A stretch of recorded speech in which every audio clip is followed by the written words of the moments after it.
As of this spring, Ukraine has identified more than 27,000 foreign nationals from at least 135 countries fighting in the Russian army. This number has been on the rise for a while now, as Russia has increased its international recruiting efforts since 2023 to compensate for high casualty rates on the battlefield. And a significant portion of Russia's recruiting efforts have been targeted at countries in Africa, where struggling job markets and low wages make Moscow's too-good-to-be-true signing bonuses seem like a viable option for young men seeking work. There are also growing reports of Russia luring international workers on the promise of ordinary jobs or studies, only to force them into military contracts upon arrival. I'm Belokur, reporting to you from Kyiv, and this week we're going to look at Russia's insidious efforts to bolster its forces with voluntary, or in some cases involuntary, fighters from African nations. On a side note, this past Thursday when we recorded this episode, it was Ukraine's annual holiday where everyone wears traditional embroidery, and that's why I'm dressed like this. So happy late Vyshyvanka Day.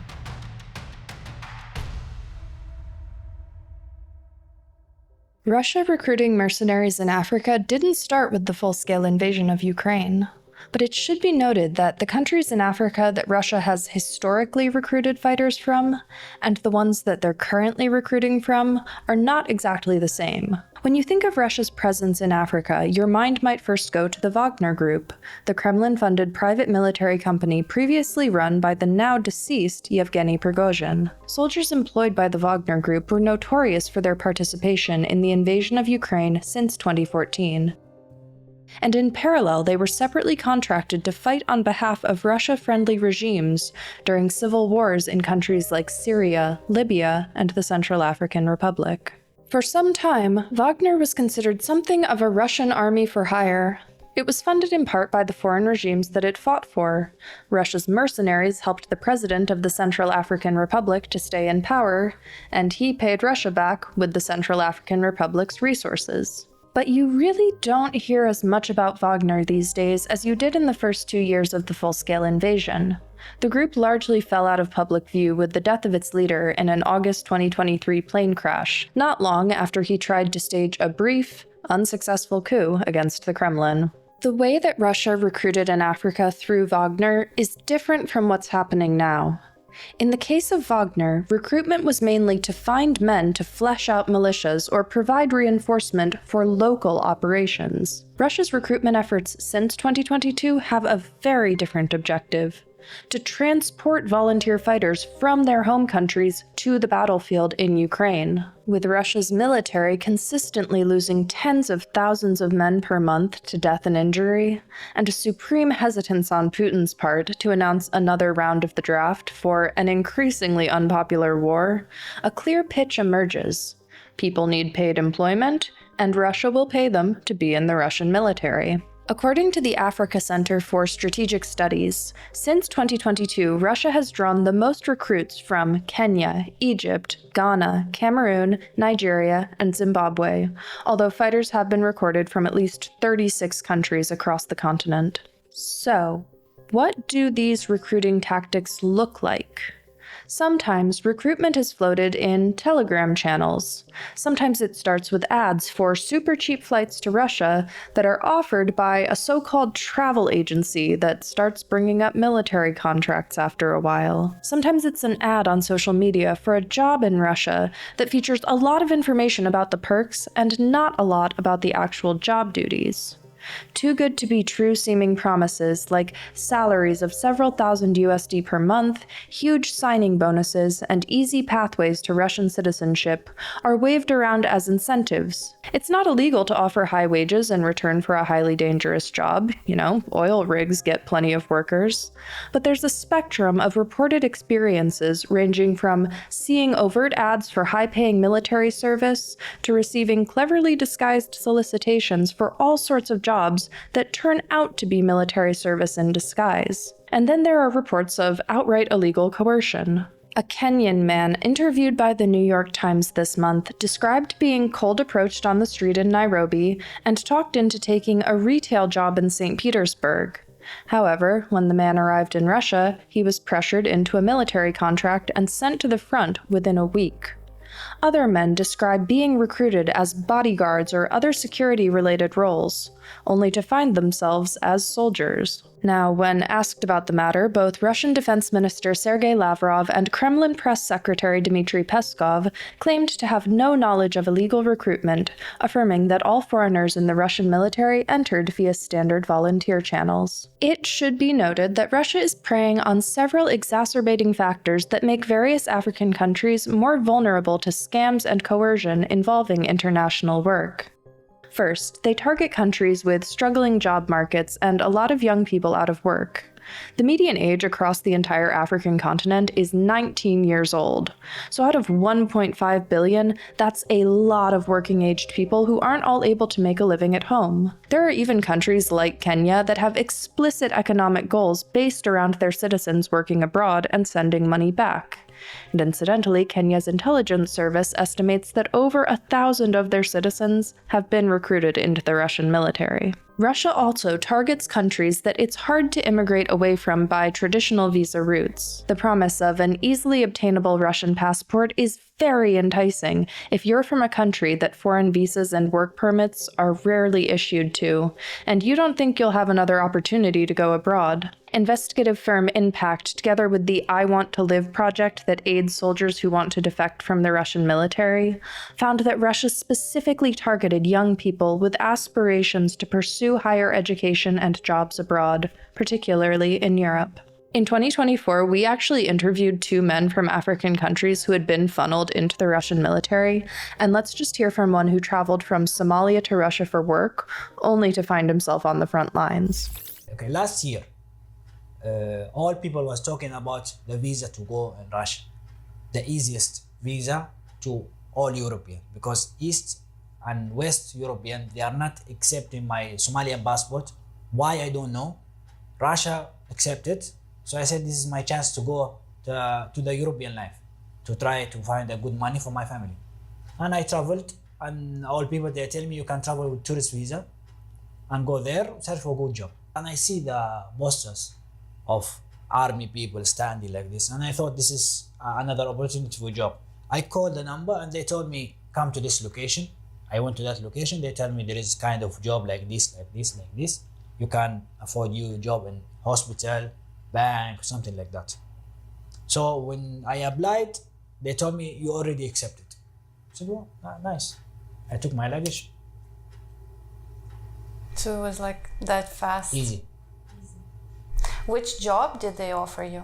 A security guard. How the security guard will guard a bank or a door in hospital. That's what I was expected. But nobody tell me that you are going to the front line, going to Kyiv or something like this. What exactly did they promise you? So when the things that they're giving me, they tell me we will provide for you a passport and money, monthly $2,000. And Russian passport? Russian passport. Because with this kind of money, I will be king in Somalia. At the end of the day, whether the incentive is a lump sum or a second passport, it's the promise of short-term sacrifice for long-term stability. The contract is temporary, but the money could be a permanent game changer. And the problem is, many people lured in by Russia's promises never make it to the end of their contract.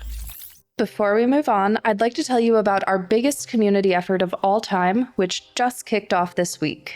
If you've ever thought about joining the Kyiv independent community, but haven't quite felt like the time was right, we're currently on a mission to find 4,000 new members in just 1 month. If you've ever wondered how we get to the front lines, or how we produce those movie-length documentaries, or how the lights in this studio stay on for the duration of filming, the answer is simple. It's because of the people around the world who donate as little as $5 a month. We report to our audience and for our audience, without oversight or influence from billionaire owners or governments. That's what makes us independent, like our name suggests. If you'd like to be a critical part of us reaching our goal, which every membership is, there will be a link with more information in the description below.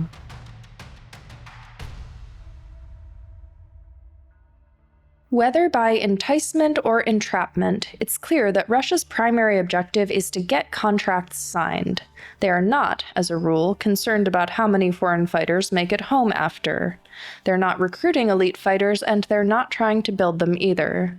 Those who have survived their contracts describe being given a few days to a few weeks of training before deployment and being sent unprepared to hotspots on the front where swarms of drones cause high casualty rates among the new recruits. Speaking to the Kenyan National Assembly in February of this year, Majority Leader Kimani Ichung'wah shared that the Kenyans returned from Russian military contracts described short training and high rates of injury, saying the Kenyan recruits were basically given a gun to go and die. Other accounts describe foreign recruits being sent on dangerous assault missions or tasked with breaking new ground in dangerous areas without adequate training or supplies.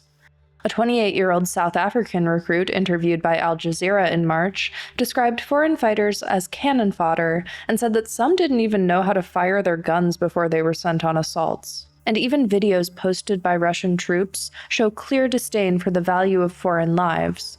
In one, a Russian soldier mocks foreign fighters as disposable. О, гляньте, сколько одноразочек.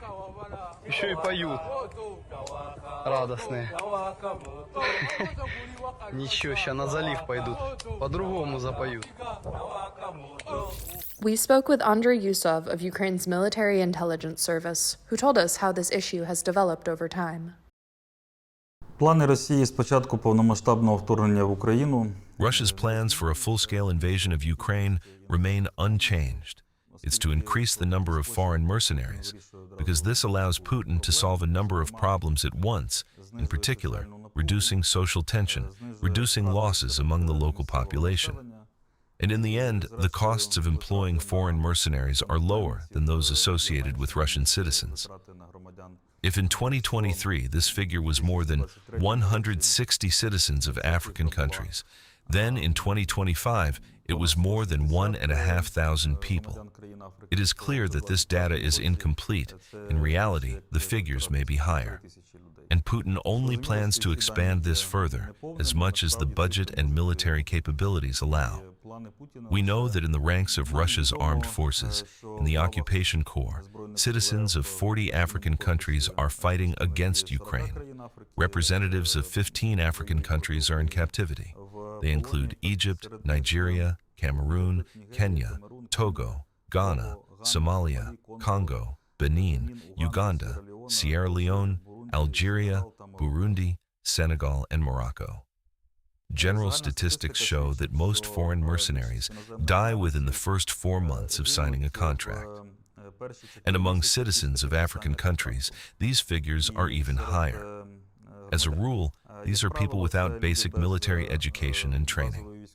They don't receive proper military training from the Russian occupation army. Also, the language barrier, the cultural barrier, frequent cases of racism and xenophobia from regular Russian troops and Russian officers lead to significant losses. Prisoners of war from African countries often talk about abuse and torture by Russian officers. We can again discuss the issues of economic motivation and poverty. After the first payments, subsequent payments are delayed. After injuries or death, money is not paid. And, of course, no one is in a hurry to issue the promised citizenship. Pressure and blackmail are often used against those citizens, in particular citizens of African countries who are already on the territory of the Russian Federation. And also deception, when they promise easy work, such as working as a security guard of non-military facilities, but in fact, they are immediately used for combat operations. As a rule, these are the most difficult combat operations with the greatest losses, that is, assaults and holding positions where Russian losses are consistently high. And of course, it is the foreign mercenaries who are the most, quote-unquote, expendable material, as the Russian commanders call them. Exact casualty rates of fighters from African countries are impossible to know with certainty because we're talking about people from dozens of countries along a 1,000+ kilometer front line. But a leaked Russian document indicated that casualty rates could be as high as 22% among African recruits. As of March, Impact has documented over 300 confirmed deaths among fighters from Africa, with many more missing. They've been spotted in operations across the front line in the east and south of Ukraine, as well as in Russia's Kursk Oblast, where Ukraine held a foothold for some time. But there's no way of knowing exactly how far they've been deployed and in what capacities, because Russia certainly doesn't make that information public. And as evidenced by our interview last year, some foreign fighters end up as prisoners of war, although for most, there's next to no hope that Russia will go to the trouble of trying to get them back.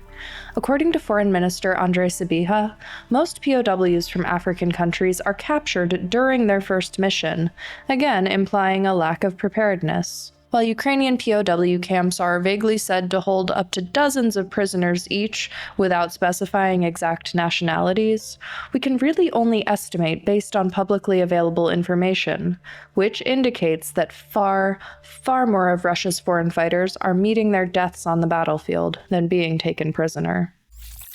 I'm joined by Fritz Habakus, a Nairobi-based journalist who's done a lot of first-person interviews on this subject.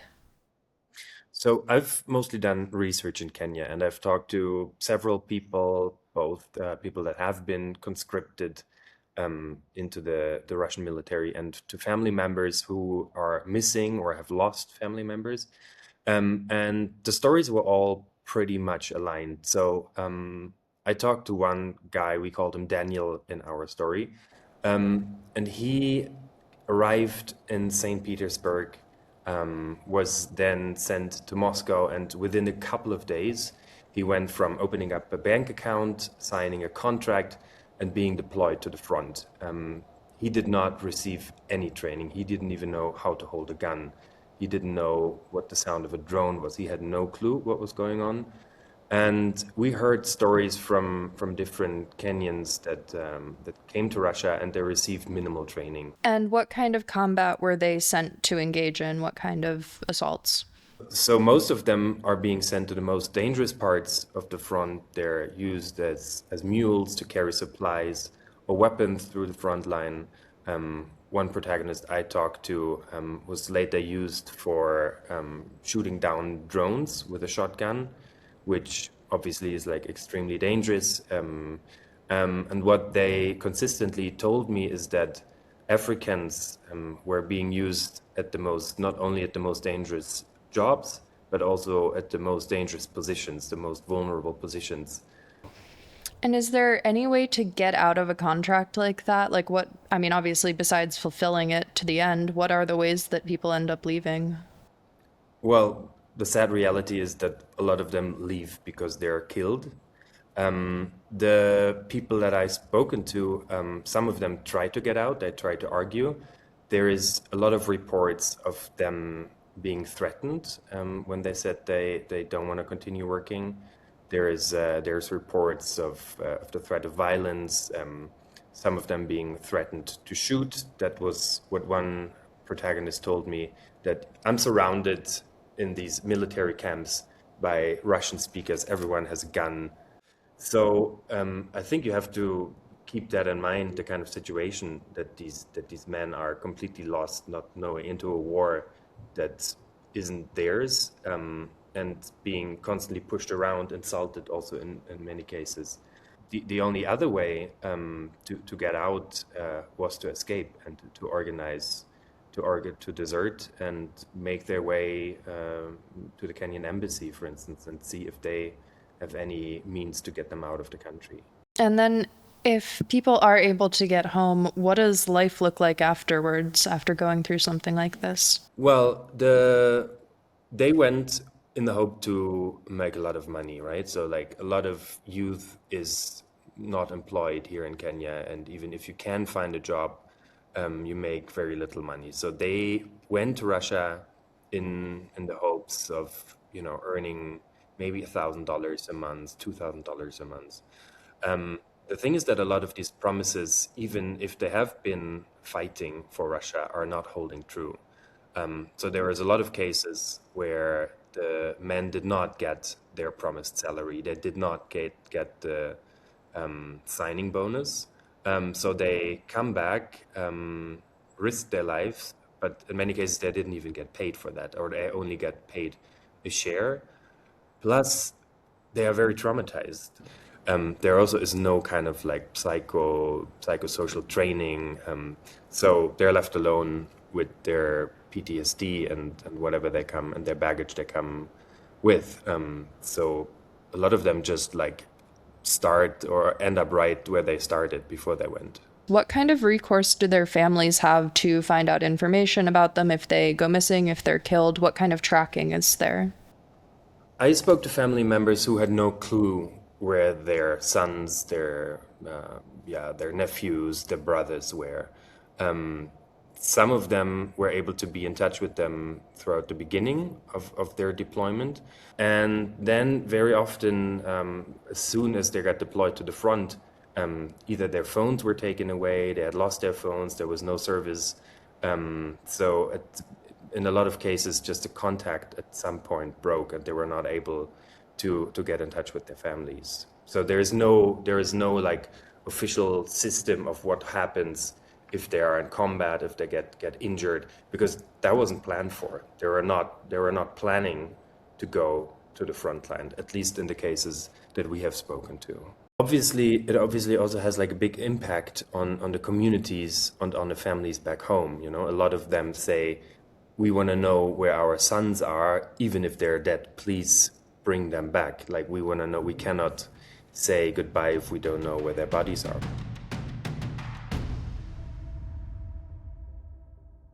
Recent reports by Ukrainian military intelligence indicate that Russia hopes to add another 18,500 foreigners to its ranks this year. Like I said earlier, Putin really needs to keep the military from dwindling amid high death tolls, but is also clearly loath to announce another round of the draft. The last time he did was in September of 2022, and even then, in the relatively early days of the full-scale invasion, it was a blow to his popularity and a trigger for many men to leave the country. So announcing a new round of mobilization at this stage, when things are decidedly not going well for Russia, would be an even harder pill for the public to swallow. Recent military intelligence indicates that Russia's 2026 aspirations for African recruitment are centered on Chad, Sudan, and Burundi, where developing economies make people more likely to sign contracts to go abroad. And how have African nations whose citizens are already dying for Russia responded? Well, disjointedly. I mentioned the issue of Kenyan citizens being deceived into Russian military service was a topic at that country's General Assembly in February. Likewise, 2026 has seen Ghanaian officials beginning to speak out on the subject, demanding answers after 55 of their citizens were confirmed to be killed serving in the Russian military. Officials in Cameroon, Zimbabwe, and Nigeria also referred to Russia's recruitment practices as fraudulent or deceptive, while South Africa has taken steps this year to repatriate 11 of its nationals who claim to have been tricked into joining the Russian military. Governments, especially those like South Africa that have some semblance of friendship with Russia, are very hesitant to come out with strong language against recruitment.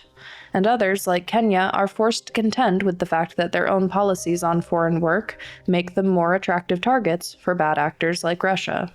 You can see why their response is disjointed.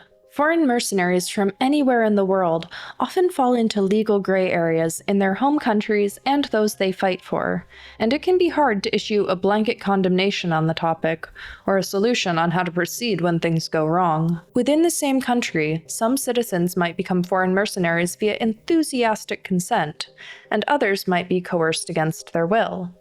If two countrymen are fighting for Russia for very different reasons, one willingly and one not, what blanket statement can their government give? Or how can they demand the return of one, but not the other? Now, I'm not saying that governments should accept their citizens joining the Russian army, but rather that this problem won't be solved when everyone figures out a uniform way to identify, track, and potentially prosecute suspected mercenaries, or even to save those who've ended up on the battlefield involuntarily. The problem will end when Russia stops pouring money into recruiting vulnerable demographics with its promises of wealthy European futures that dissolve into mud-filled trenches. Today we received a question from one of our members under the username Jaba, asking in what ways are the scams for men like and unlike the scams targeting African women who are tricked into working at Shahed drone factories. They are also duped into participating in the war and attacking Ukraine, even though it's not on the front line. So, from my understanding, the scams targeting African men and women are similar in that both exploit economic vulnerabilities, use false promises to pull people into supporting Russia's war effort, but the recruitment strategies are a bit different. For men, the system is more fragmented and disguised. Recruitment often happens through shady local recruitment agencies, Telegram and WhatsApp groups, fake travel offers, and ads for civilian jobs like drivers, guards, salesmen, plumbers, electricians, and so on. The military aspect is usually hidden until the recruits arrive to Russia, where many are pressured into signing military contracts and sent to the front line. For women, the recruitment is centered around one program called Alabuga Start program, which is tied directly to one facility in Tatarstan where Shahed drones are produced. It happens mainly through social media platforms like TikTok, Facebook, and Telegram. It can be also amplified by the influencers and can also be framed as a scholarship program or work-study opportunity offered in Russia. But the key point is that it is a centralized program built around openly branded Alabuga platform, and it is promoted through coordinated online campaigns and its own content. And these campaigns promise good salaries, trainings, free travel, and a new life in Russia, while it doesn't explain the facility role in producing Shahed drones for the war against Ukraine. So from my perspective, men are more covertly funneled into combat roles, while women are recruited through a more centralized and highly curated online campaign. That's all for this week. We'll be back next Sunday with more news from Ukraine. If you appreciated this video, please consider becoming a member of the Kyiv Independent community, because for those of you who join this month, you'll be taking part in a historic step forward for us. It's truly thanks to viewers like you that we can do this work, and we're so grateful for your support. Thanks for watching. I'll see you next week.